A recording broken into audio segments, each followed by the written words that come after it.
Be a friend in times of distress. When the Apostle Paul was undergoing severe persecution and was thrown into prison, there was a very special man who went the extra mile to visit him and to refresh him while he was undergoing this persecution.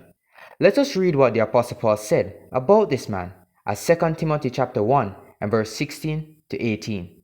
It reads, "May the Lord grant mercy to the household of Onesiphorus, for he often refreshed me, and he did not become ashamed of my prison chains. On the contrary, when he was in Rome, he diligently looked for me and found me. May the Lord grant him to find mercy from Jehovah in that day, and you well know all the services he rendered in Ephesus." So Onesiphorus was a great aid to the Apostle Paul while he endured hardship, and he never became ashamed of Paul's imprisonment, but instead he diligently searched for the Apostle Paul until he found him.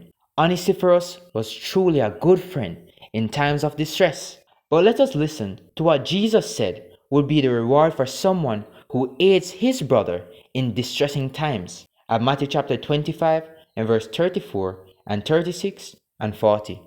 "Then the king will say to those on his right, 'Come, you who have been blessed by my Father, inherit the kingdom prepared for you from the founding of the world.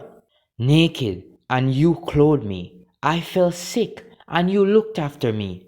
I was in prison, and you visited me.'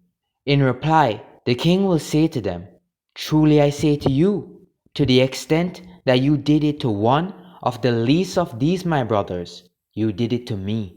Now then, endeavor to imitate Onesiphorus and become a source of comfort to your brothers in their time of need, as by doing this, you will inherit the kingdom of God, prepared for you by Jehovah from the founding of the world."